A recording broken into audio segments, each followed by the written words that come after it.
नमस्कार। कहानी कलश में आपका हार्दिक अभिनंदन है और आज मैं आपके लिए पुष्प का मूल्य कहानी लेकर उपस्थित हुआ हूं और यह कहानी महात्मा बुद्ध से जुड़ी हुई कहानी है। दोस्तों, बहुत ही प्यारी कहानी है। आप सुनिए और अपनी कमेंट्स बॉक्स में अपनी राय जरूर दीजिएगा। तो आइए सबसे पहले पुष्प का मूल्य कहानी सुनते हैं। पुष्प का मूल्य।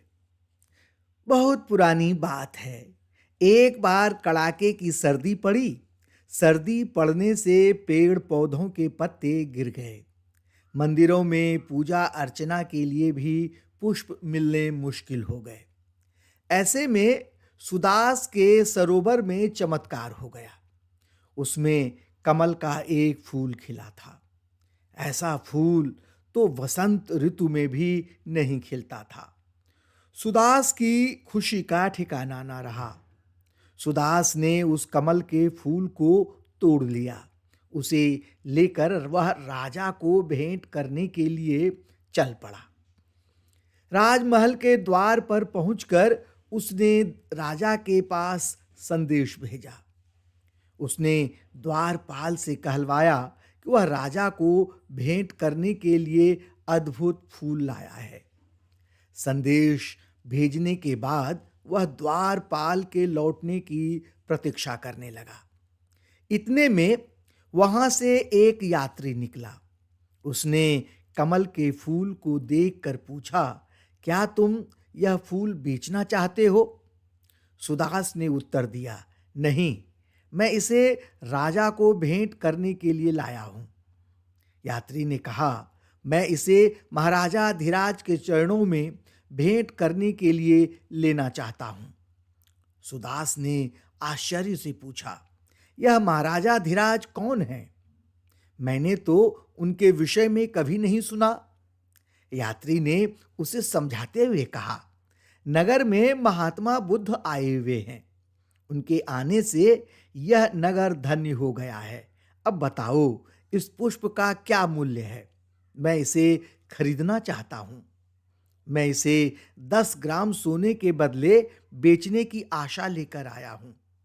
सुदास ने कहा, मैं तुम्हें 10 ग्राम सोना देने के लिए तैयार हूं। यात्री ने कहा।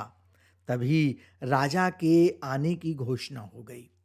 सभी जहां के तहां खड़े हो गए।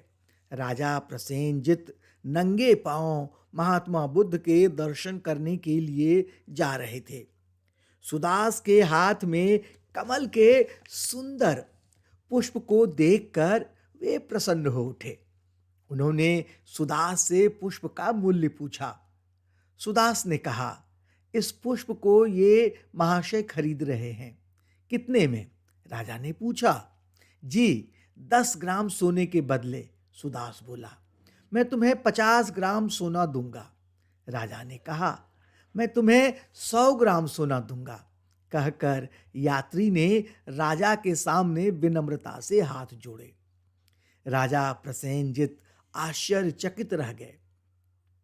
तब यात्री ने कहा, महाराज क्षमा करें, हम दोनों भगवान बुद्ध के दर्शन करने जा रहे हैं। हम दोनों उनके भक्त हैं। आज आप न राजा हैं और न मैं हूं प्रजा। कृपया मेरे आग्रह का बुरा न माने।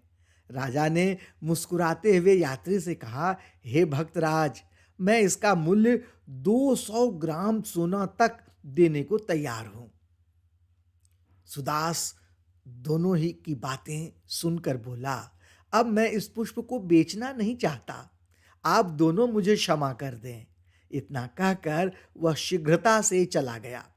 मार्ग में वह सोच रहा था, जिस भगवान बुद्ध को भेंट करने के लिए महाराज और वह यात्री इस पुष्प का इतना अधिक मूल्य देने के लिए तैयार हैं, वे भगवान बुद्ध तो बहुत धनी होंगे। अब मैं इस पुष्प को उन्हीं को बेचूंगा और मांगा मूल्य मांगूंगा। वह खोजते खोजते उस वट वृक्ष के निकट पहुंच गए, जिसके नीचे महात्मा बुद्ध बैठे हुए थे। वह एक टक देखने लगा। वाह, क्या रूप है! कितने सुंदर नेत्र हैं! मुख पर अद्भुत तेज है। वह मंत्रमुग्ध होकर उन्हें देखता रह गया। सहसा उसका ध्यान टूटा। उसने उनके चरणों में पुष्प अर्पित कर दिया। महात्मा बुद्ध ने मंद मंद मुस्कुराते हुए पूछा, क्या चाहते हो? सुदास ने हाथ जोड़ते हुए कहा, हे भगवान, मुझे कुछ नहीं चाहिए, मैं केवल आपके चरणों की धूल का एक कण चाहता हूं। महात्मा बुद्ध मुस्कुरा दिए।